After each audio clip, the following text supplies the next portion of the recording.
Freedom can be found in the most unexpected ways.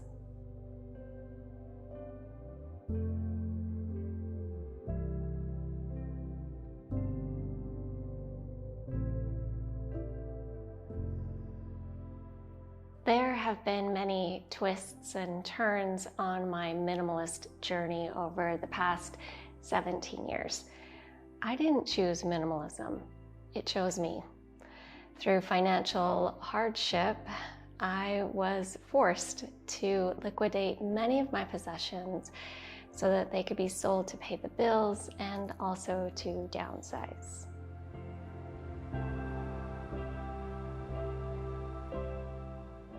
Since then, the number of possessions I've owned has fluctuated consistently, eventually leading me to becoming an extreme minimalist 2 years ago, so that I could live a simpler life. A life with less stress, less stuff, and more experiences. I packed everything I owned into a suitcase and set out to see the world with my husband.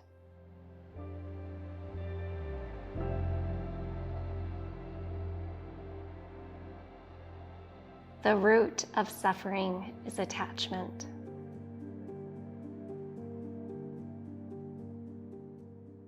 The memory of tremendous suffering I felt in 2008 when I had to part with my coveted possessions is still fresh in my mind.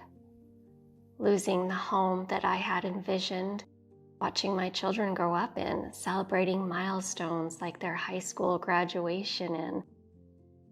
Losing that home was devastating. Selling my beloved antiques and family heirlooms was heartbreaking.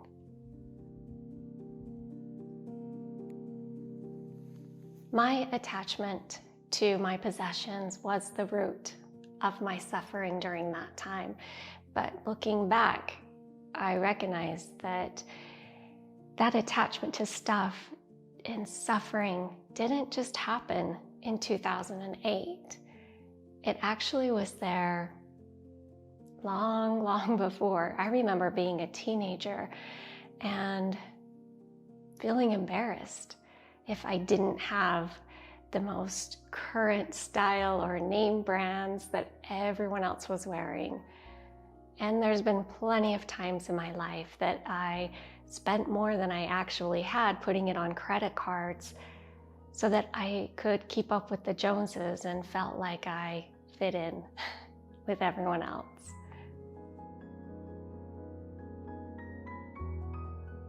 And countless tears have been shed over so-called priceless objects that were either accidentally broken or lost.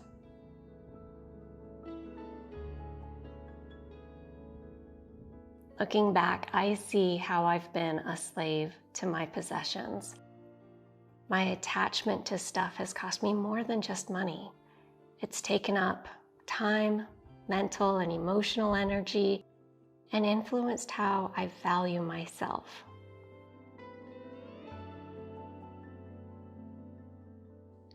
The life-changing realization that I was emotionally attached to my possessions was the spark that ignited a journey of intentional living and personal growth.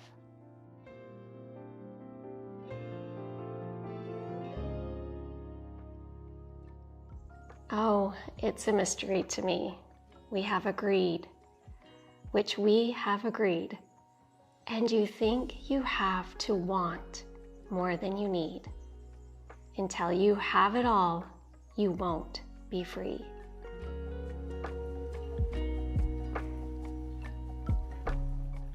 In our society, we receive messaging that our value is based on external measurements, like how much money we have, what we own, and where we live. There is no limit or ultimate benchmark of achievement. No matter what we have, we continue to want more.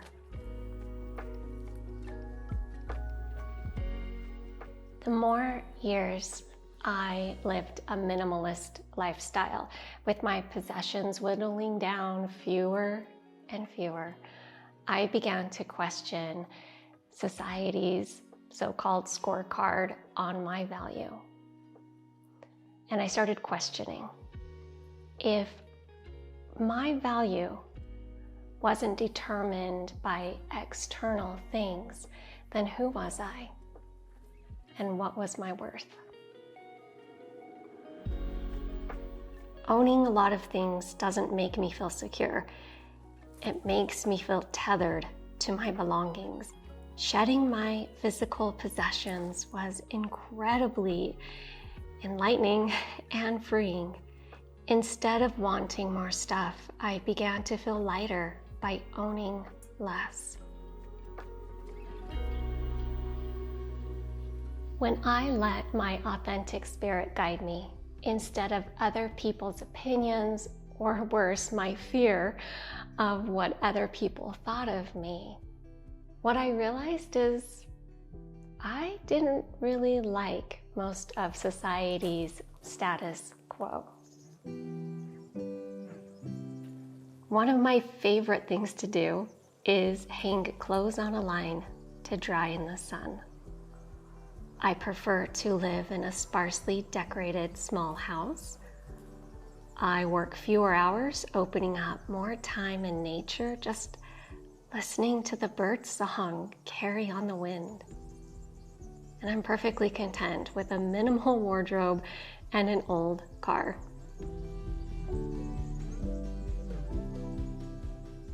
Embracing my genuine self, I have boosted my self-confidence and self-love because I'm not trying to impress anyone else.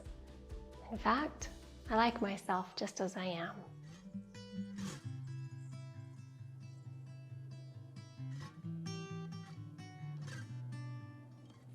Mindful living is a conscious way of living, noticing the beauty of life in every moment.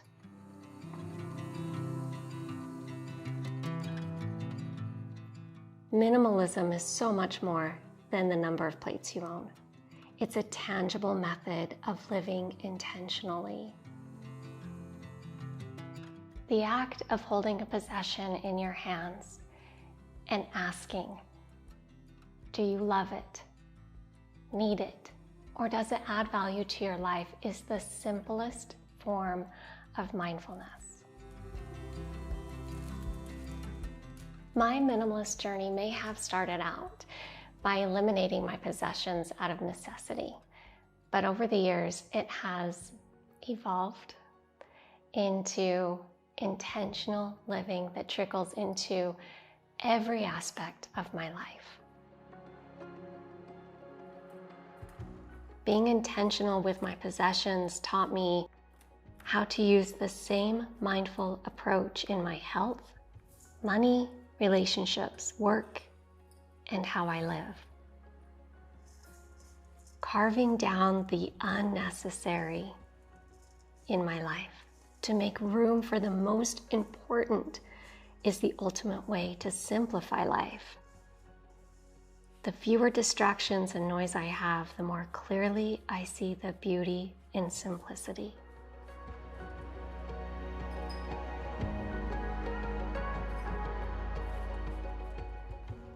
One mindful choice after another has led me to a life that I have designed for myself. A life that is filled with joy in the tiniest of moments.